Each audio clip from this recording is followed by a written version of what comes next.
아침에 눈을 뜨면 그래, 이거는 그냥 악몽일 뿐이야. 다시 눈을 뜨게 될 거야 라고 생각하던 때가 있었어요. 하지만 현실이었습니다. 이것은 가장 치밀하고 잘 실행된 계획 중 하나였습니다. 정말 악마 같았죠. 2016년 6월 29세 여성 미셸 헤들리는 친구를 만나고 집으로 돌아가던 길이었습니다. 하지만 놀랍게도 집에 도착했을 때 그녀를 기다리고 있던 건 집 밖에서 대기하던 경찰들이었습니다. 막내딸에게 전화가 왔어요. 누가 문을 미친 듯이 두드려요. 밖에 경찰차 있니? 라고 물으니 딸이 네, 2대나 있어요. 라고 하더군요. 문을 열어주라고 말했습니다. 그녀는 엔젤라 디아즈라는 여성을 협박했다는 혐의로 체포되었습니다. 이 체포에서 이상한 점은 미셸이 엔젤라 디아즈가 누구인지 전혀 모른다고 주장했다는 것입니다. 이 체포는 실수였을까요? 아니면 미셸이 체포된 후 벌어진 일련의 사건들을 통해 두 여성에 대한 충격적인 진실이 밝혀지게 될까요? 이러한 사실들은 단 하나의 거짓말이 어디까지 갈 수 있는지 궁금하게 만들 겁니다. 안녕하세요, 해결 미제. 그리고 기이한 사건들을 다루는 MD7 크라임 스토리 타임에 오신 것을 환영합니다. 아직 안 하셨다면 좋아요와 구독을 눌러 최신 범죄 이야기를 가장 먼저 받아보세요. 오늘 사건에서는 미셸 헤들리와 엔젤라 디아즈, 두 여성을 둘러싼 기이하고 뒤얽힌 이야기에 대해 깊이 파헤쳐 보겠습니다. 이 사람이 미셸 헤들리입니다. 1986년 12월 20일 캘리포니아 업랜드에서 태어난 미셸은 사업가 부모님의 장녀였습니다. 3살 어린 여동생과 함께 자랐고 엄격하고 보수적인 가정에서 자라면서도 부모님과 가까운 사이를 유지했습니다. 성장기는 꽤나 평범했죠. 학창시절 친구들은 그녀를 예의 바르고 친절한 사람으로 기억했습니다. 미셸은 하고 싶은 말을 솔직하게 하는 것으로도 유명했지만 의견 충돌이 있을 때면 항상 오해를 풀 방법을 찾곤 했죠. 어릴 때부터 성실했던 그녀는 고등학교 시절 내내 자신에게 주어진 모든 일을 확실히 끝마쳤습니다. 그녀는 단 한 사람과 연애를 했습니다. 그의 이름이나 배경에 대한 정보는 없지만 두 사람은 오랜 시간 함께 했습니다. 2008년 두 사람은 결혼을 결심했죠. 하지만 미셸은 결혼이 자신이 원하던 행복을 가져다 주지는 않을 거란 사실을 미처 몰랐습니다. 결혼 4년 만에 모든 것이 무너지기 시작했습니다. 연애 초반의 감정은 사라졌고 두 사람은 결국 헤어지기로 했습니다. 이 일로 미셸은 큰 상처를 받았습니다.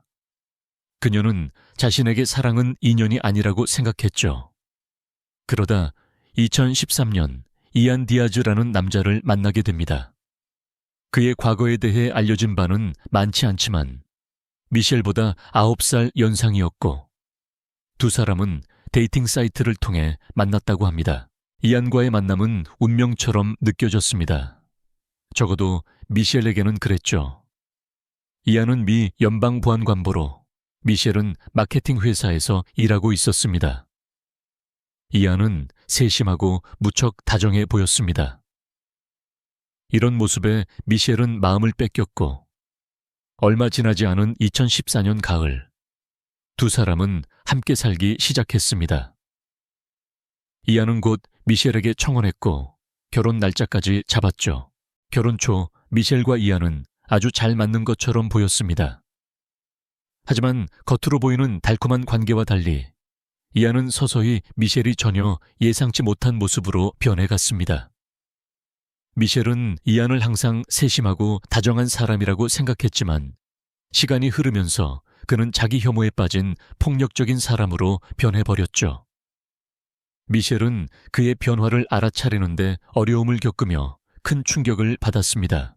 처음에는 그의 행동 변화를 종종 알아차렸지만 그것을 사랑의 한 형태로 여겼습니다. 그는 미셸에게 더 노출이 심한 옷을 입으라고 요구하기도 했습니다. 보수적인 가정에서 자란 미셸은 이 요구가 매우 불편했지만 그럼에도 불구하고 이안의 요구를 따랐습니다. 미셸이 쉽게 설득된다는 것을 안 이안은 더욱 도발적인 요구를 하기 시작했습니다. 얼마 지나지 않아 그는 배꼽 피어싱을 하라고 요구했고, 미셸은 처음에는 망설였지만 결국 동의했습니다. 이때부터 이안은 선을 넘기 시작했습니다. 그의 요구는 점점 더 기이해졌죠. 이안은 미셸에게 그녀가 좋아하던 마케팅 회사 일을 그만두고 자신이 가장 좋아하는 곳인 디즈니랜드에서 일하라고 했습니다. 디즈니랜드는 그가 좋아할 뿐만 아니라 연방보안관보가 되기 전 그가 일했던 곳이기도 했습니다. 이안은 마치 미셸을 감시하고 싶어 하는 것 같았습니다. 자신이 아는 사람이 있는 곳에서 일하게 하는 건 그에게 좋은 수단이었죠. 그는 그녀에게 더 안전한 환경에 있기를 바란다고 말했지만 그건 단지 그녀의 일거수일투족을 감시할 수 있다는 뜻이었습니다. 처음에는 미셸도 이 요구가 좀 이상하다고 생각했지만 그를 사랑하고 남편을 기쁘게 해주고 싶었기에 결국 따랐습니다. 그의 요구들이 미셸을 괴롭게 만들기 시작했을 땐 이미 너무 늦었습니다. 그녀는 자신이 아닌 다른 사람이 되어가는 걸 느꼈죠. 그래서 남편과 대화를 시도했지만 그는 그녀의 말을 듣는 대신 폭언을 퍼붓고 폭력적으로 변했습니다. 이런 혼란스러운 시기에 미셸과 이안은 함께 콘도를 구입하기로 합니다. 둘만의 공간이 생기면 관계가 나아질 거라는 순진한 생각이었죠. 두 사람이 만난 지 약 2년이 지난 2015년의 일이었습니다. 미셸과 이안은 함께 살 콘도를 찾기 시작했고 마침내 애너하임 시내에 위치한 곳을 찾아냈습니다. 이 콘도는 47만 달러로 그들의 예산을 조금 넘는 가격이었지만 꼭 갖고 싶었습니다. 하지만 그때 미셸은 이안이 대출 상환금에 단돈 10원도 보탤 생각이 없다는 것을 전혀 몰랐습니다. 돈을 내야 할 때가 되자 그는 재정적으로 어렵다는 핑계를 대며 다음 달부터 내겠다고 약속했습니다. 결국 미셸은 계약금 약 14만 4천 달러를 현금으로 지불했습니다. 모든 서류 절차를 마치자 문제가 해결된 듯 보였지만 돌이켜보면 두 사람의 관계는 이미 끝을 향해 가고 있었습니다. 콘도를 구입하면서 상황은 더욱 악화되기 시작했습니다. 집 명의는 두 사람 공동으로 되어 있었지만 이안은 이 콘도를 혼자 차지하고 싶어 하는 게 분명했죠. 하지만 대출금을 혼자 갚고 있던 미셸은 그럴 생각이 없었습니다. 한 번은 차 안에서 두 사람이 다투다가 결국 폭력 사태까지 벌어졌습니다. 이안이 미셸에게 손을 대면서 그녀는 가벼운 부상을 입었습니다. 이 일 이후 미셸은 여동생에게 모든 상황을 털어놓는 이메일을 썼지만 안타깝게도 보내지는 못했죠. 콘도를 산 지 약 2달 뒤인 2015년 여름 끝자락 미셸은 집을 나와 부모님 댁으로 들어갔습니다. 하지만 그녀가 집을 떠났음에도 콘도 대출금은 여전히 그녀의 몫이었습니다. 사실 이안은 대출금 납부를 계속 미뤘고 이는 미셸을 분노하게 했습니다.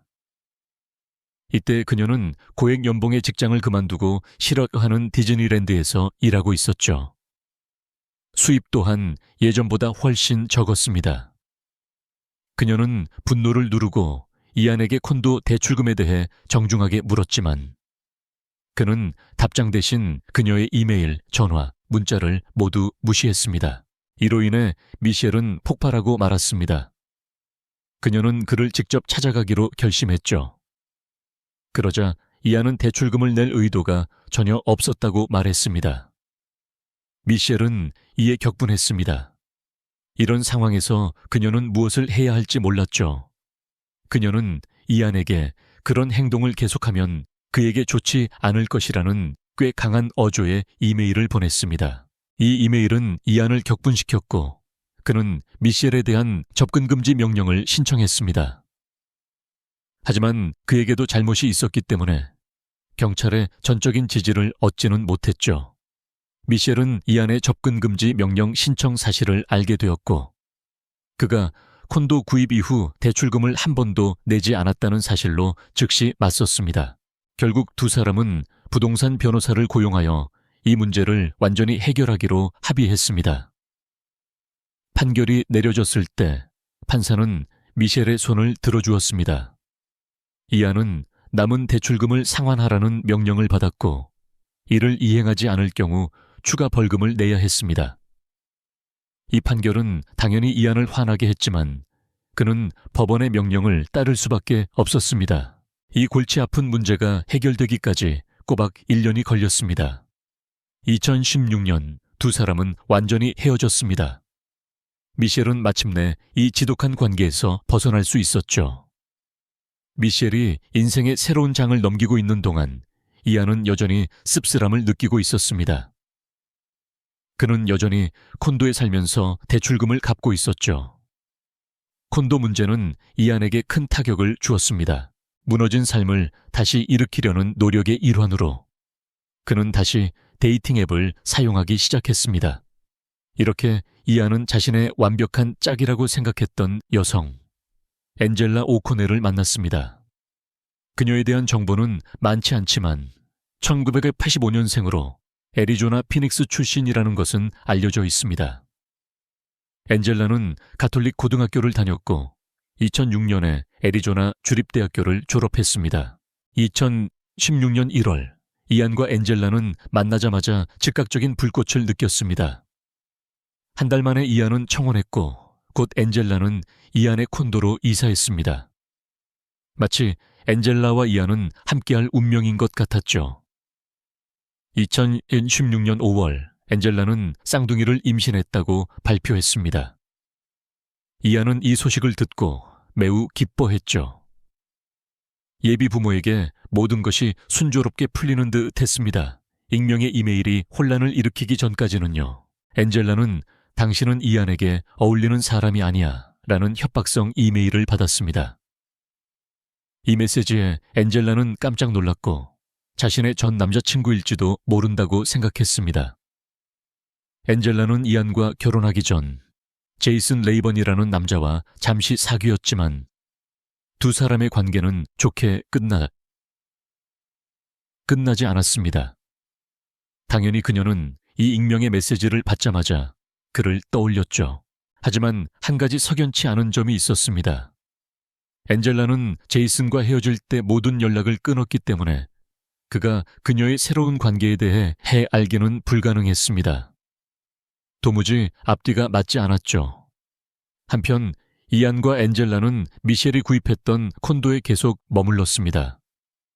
어느 날 이안이 엔젤라와 이야기하다 콘도 이야기를 꺼냈고 그때서야 그녀는 그 익명의 이메일을 보낸 사람이 미셸일지도 모른다고 생각하게 되었습니다. 곧 엔젤라는 6개의 다른 계정으로부터 더 많은 이메일을 받기 시작했습니다. 모두 내용은 같았지만 표현만 달랐죠. 이 이메일들의 발신인이 누구인지 궁금했던 그녀는 그중 하나에 답장하여 발신인의 신원을 물었습니다. 충격적이게도 그녀는 발신인이 미셸 헤들리라는 답장을 받았습니다. 엔젤라는 연락을 멈추라고 말했지만 이메일은 멈추지 않았습니다. 그녀가 받기 시작한 다음 몇 통의 이메일은 그녀에게 위협을 느끼게 하고 생명의 위협을 느끼게 했습니다. 이메일을 읽은 후 엔젤라는 위험을 감수하고 싶지 않아 미셸에 대한 접근 금지 명령을 신청하러 달려갔습니다. 이 일은 2016년 6월 1일에 일어났습니다. 진술서에서 엔젤라는 미셸로부터 받은 이메일이 자신에게 극심한 공포와 불안을 느끼게 했다고 언급했습니다. 그녀는 미셸이 보낸 이메일에 담긴 위협 때문에 집을 나서는 것이 두렵다고 경찰관들에게 말했습니다. 또한 집 밖으로 나가면 공격당하고 살해당할까봐 두렵다고 덧붙였습니다. 상황의 심각성을 본 법원은 즉시 미셸에 대한 접근 금지 명령을 승인했습니다. 때는 2016년 6월, 미셸은 이전 관계의 후유증에서 벗어나 새로운 삶을 시작하는 듯 했습니다. 그달 어느 날 그녀는 친구를 만나러 나갔다가 집으로 돌아오는 길이었습니다. 하지만 그녀가 집 진입로에 들어섰을 때 경찰관들이 그녀를 기다리고 있었습니다. 미셸은 어안이 벙벙했지만 저항 없이 체포되었습니다. 그녀는 접근금지 명령 위반 혐의에 순순히 응했고 조사를 받기 위해 연행되었습니다.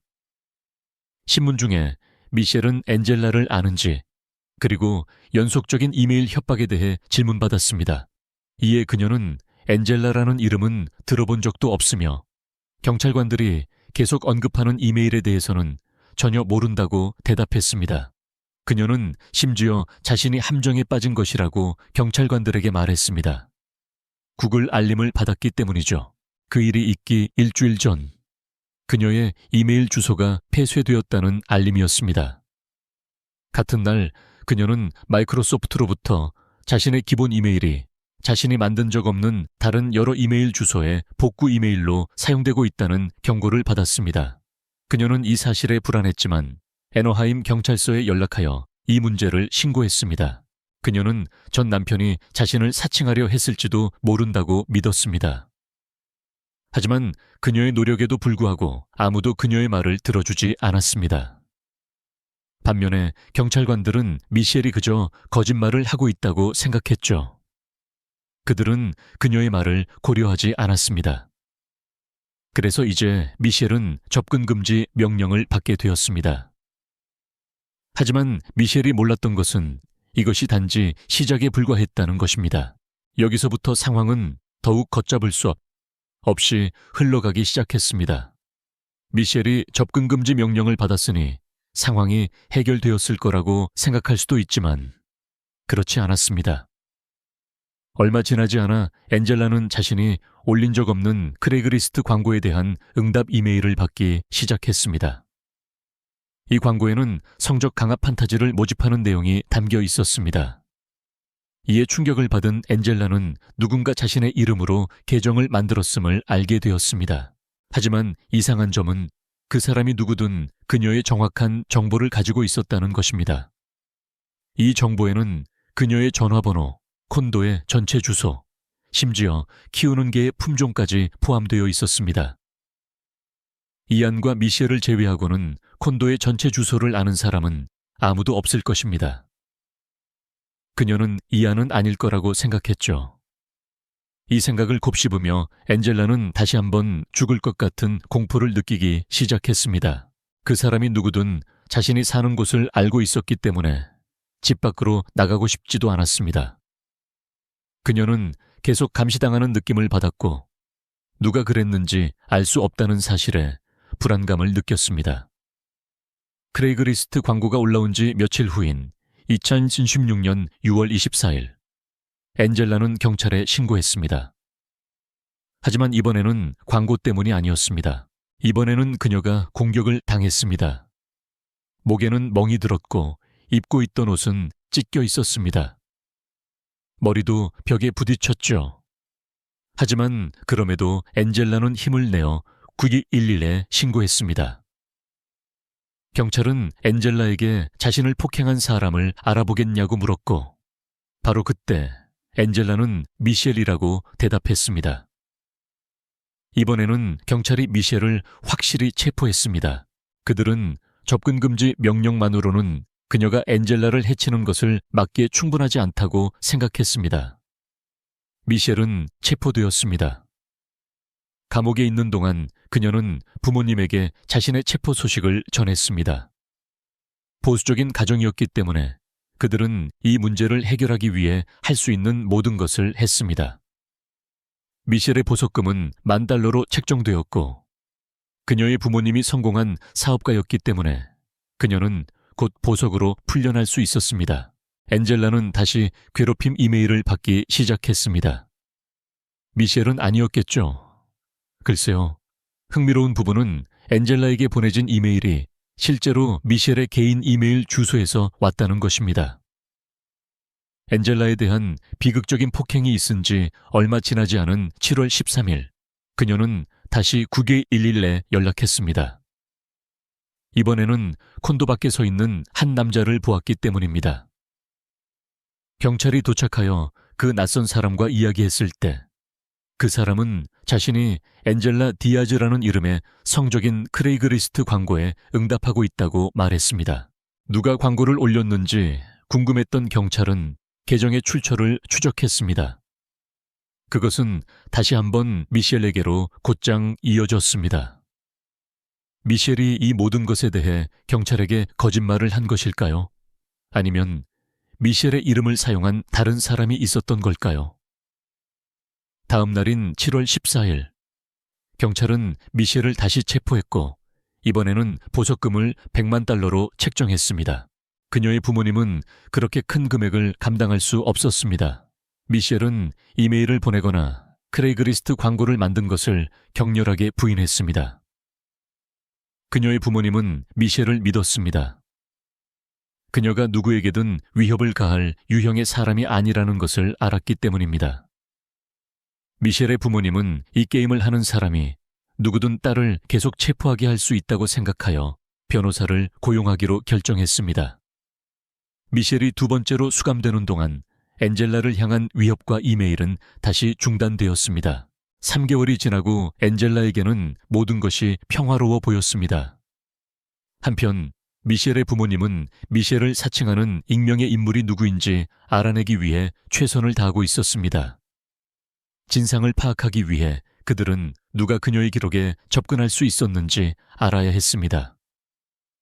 그들은 허점을 찾기 위해 데이터, 학교 기록, 병원 기록 등을 모두 뒤졌습니다. 바로 여기서 그들은 결정적인 증거를 발견했습니다. 미셸은 6월에 입원했고 첫 이메일은 그녀가 입원한 바로 그날 발송되었습니다. 미셸이 직접 그 이메일들을 보냈을 리가 없었죠. 이 정보는 미셸의 부모님에게 희망을 주었습니다. 미셸의 아버지는 또한 발송되는 이메일의 IP 주소를 추적하기 위해 수많은 소프트웨어를 다운로드했습니다. 그것들은 암호화된 주소였기 때문입니다. 그러던 어느 날 미셸의 부모님은 미셸이 보석으로 풀려난다는 놀라운 전화를 받았습니다. 누가 미셸을 위해 100만 달러를 보석금으로 내주었을까요? 미셸을 보석으로 풀어준 사람은 다름 아닌 이안이었습니다. 2016년 9월 30일, 이안은 경찰서에 가서 미셸의 석방을 위해 100만 달러의 보석금을 제시했습니다. 미셸과 그녀의 가족은 이안이 어떻게 이만한 현금을 구했는지 믿을 수 없었습니다. 그 이유는 설명되지 않았습니다. 그는 왜 그녀를 보석으로 풀어주었을까요? 갑자기 그녀를 나쁘게 대한 것에 대해 후회라도 한 걸까요? 아니면 이야기에 뭔가 더 있는 걸까요? 미셸이 보석으로 풀려난 후 당연히 미셸과 그녀의 가족은 이 질문들에 대한 답을 원했습니다. 놀랍게도 이안은 그때 진실을 밝혔습니다. 이안은 엔젤라가 미셸에게 협박 이메일을 보낸 혐의를 씌웠다고 주장했습니다. 그녀는 미셸의 이름을 사용하여 만든 프록시 이메일 주소를 통해 자신에게 협박 이메일을 보내고 있었습니다. 엔젤라는 심지어 미셸이 만든 것으로 여겨지는 크레이그리스트 광고를 게시하기까지 했습니다. 그 광고에 그녀가 입력한 세부 사항은 이안과 자신만이 알 수 있는 것이었습니다. 게다가 2016년 6월 24일 그녀가 차고에서 멍든 채 발견되었을 때 그 상처는 실제로 엔젤라가 스스로에게 입힌 것이었고 이안은 그것을 증명할 CCTV 영상을 찾아냈습니다. 이안은 이것이 엔젤라가 거짓말한 유일한 것이 아니라고 밝혔습니다. 사실 그녀는 꾸며내는 버릇이 있었습니다. 이안은 엔젤라가 처음 만난 날부터 거짓말을 해왔다는 것을 알게 되었습니다. 그녀는 심지어 임신에 대해서도 거짓말을 했습니다. 이안은 엔젤라가 엣시에서 쌍둥이 초음파 사진을 실달러 50센트에 구입했다는 증거를 발견했습니다. 그녀는 심지어 자신의 거짓말을 뒷받침하기 위해 양성 임신 테스트기를 구입하기까지 했습니다. 그런데 엔젤라는 왜 미셸의 인생을 망치고 싶었을까요? 모든 것은 2015년 이안과 엔젤라가 만났을 때로 거슬러 올라갑니다. 그 당시 이안은 종종 미셸과 콘도 사건에 대해 이야기했습니다. 이때 엔젤라는 미셸에 대해 호기심이 생겨 그녀의 과거를 파헤치기 시작했습니다. 그러던 중 엔젤라는 미셸이 실제로 좋고 부유한 배경 출신이라는 것을 알게 되었습니다. 이 정보는 엔젤라가 미셸을 대박으로 생각하게 만들었습니다. 반면에 미셸과 결혼했던 이안은 콘도 사건 전체에 대한 복수를 원했습니다. 아시다시피 콘도 사건은 이안에게 상처를 남겼습니다. 그는 미셸의 맞소송 이후 대출금을 갚아야 하는 것에 대해 분노했습니다. 그래서 두 사람은 미셸을 무너뜨릴 계획을 세웠습니다. 이안은 엔젤라에게 미셸의 이메일 주소를 제공했고 두 사람은 미셸에게 혐의를 씌워 체포되게 할 음모를 꾸몄습니다. 그들의 사악한 계획을 숨기기 위해 엔젤라와 이안은 서로 대화하기 위해 다른 이메일 주소를 만들었습니다. 그런 다음 그들은 VPN을 사용하여 미셸의 이름으로 6개의 다른 계정을 만들었습니다. 미셸이 경찰관들에게 자신이 만든 적 없는 이메일 주소에 대한 구글 알림에 대해 이야기했던 것을 기억하시나요? 그건 바로 엔젤라였습니다. 미셸이 접근 금지 명령을 받았을 때 엔젤라는 만족하지 못했습니다. 그녀는 미셸이 영원히 사라지기를 원했기 때문입니다. 그때 그녀는 이 일을 완전히 새로운 차원으로 끌어올릴 계획을 세웠습니다. 그녀는 크레이그리스트에 가짜 프로필을 만들고 미셸의 신분을 사용하여 첫 광고를 냈습니다. 그 광고에서 그녀는 남성들을 자신의 집으로 초대하여 성적 강압 판타지를 즐기자고 했습니다. 하지만 두 사람이 계획한 시나리오의 모순점들 때문에 이안은 아내에 대한 모든 것을 자백했고 그 과정에서 그녀에게 죄를 뒤집어 씌웠습니다. 그는 그녀가 이를 어디까지 끌고 갈지 전혀 몰랐던 것 같습니다. 이제 모든 것이 드러나자 경찰은 엔젤라의 모든 기기에 대한 수색 영장을 발부받았습니다. 충격적이게도 엔젤라의 물건들을 조사했을 때 이 모든 주장이 사실이라는 것을 발견했습니다. 그들은 총 21개의 협박성 이메일을 발견했고 대부분은 실제로 엔젤라와 이안의 콘도에서 발송되었습니다. 경찰이 엔젤라에게 보내진 것으로 추정되는 다른 이메일의 위치를 추적했을 때 그들 중 일부는 애리조나에서도 발송된 것을 발견했습니다. 더 깊이 파고들자 그들은 그 당시 엔젤라가 아버지를 만나러 실제로 애리조나로 여행을 갔다는 것을 깨달았습니다. 이러한 충격적인 발견 이후 수사관들은 엔젤라의 배경을 조사하기 시작했습니다. 바로 이때 그들은 그녀가 이런 행동을 한 것이 이번이 처음이 아니라는 것을 알게 되었습니다. 2013년 엔젤라는 캘리포니아 주 경찰관인 제이슨 레이번과 사귈 때 비슷한 범죄를 저질렀습니다. 교제 기간 동안 엔젤라는 자신이 변호사이며 자궁경부암 진단을 받았다고 주장했습니다. 하지만 시간이 지나면서 엔젤라의 진단과 직업에 관한 것들이 앞뒤가 맞지 않는 것처럼 보였습니다. 이로 인해 제이슨은 의심을 품고 더 깊이 파헤치기 시작했습니다. 충격적이게도 그는 곧 엔젤라가 암과 경력 모두를 속였다는 것을 발견했습니다.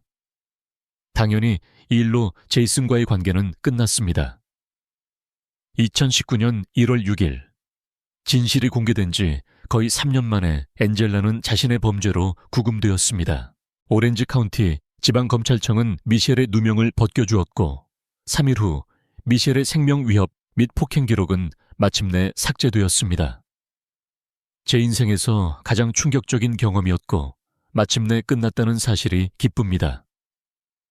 엔젤라는 불법 감금과 위증을 포함한 10개의 중범죄에 대해 유죄를 인정했습니다. 그녀는 5년의 징역형을 선고받았습니다. 미셸은 여전히 부당한 유죄 판결과 수감되었던 시간을 떠올립니다. 체포되었을 때 그녀는 MBA 과정을 중단해야 했고 직업도 잃었습니다. 그래서 제 가까운 주변에서는 제 평판을 회복하는 것이 어렵지 않을 거라고 생각해요. 그리고 거기서부터 점차 나아지기를 바랍니다. 하지만 이제 모든 혐의를 벗은 미셸은 천천히 다시 일어서기 시작했습니다. 그녀는 마침내 MBA를 취득했고 한 화장품 회사에 필드 마케팅 분야에서 좋은 직장을 구했습니다. 미셸은 그 후 여동생과 함께 살기 위해 뉴욕으로 이사했고 모든 것이 그 어느 때보다 좋았습니다. 반면에 이안은 엔젤라와 헤어지고 나중에 콘도를 $500,000에 팔았습니다. 하지만 2021년 이안은 미셸에게 누명을 씌우기 위한 미친 계획을 꾸미고 실행한 혐의로 여러 범죄 혐의로 기소되었습니다. 그는 5년의 징역형을 선고받은 것 외에도 위증, 사이버 스토킹 공모 각 1건의 혐의로 기소되었습니다. 만약 수사관들과 경찰관들이 이 상황 전체를 조금 더 면밀히 조사했더라면 아마도 이 일이 이 지경까지 오지는 않았을 것입니다. 이 사건에 대해 어떻게 생각하시나요?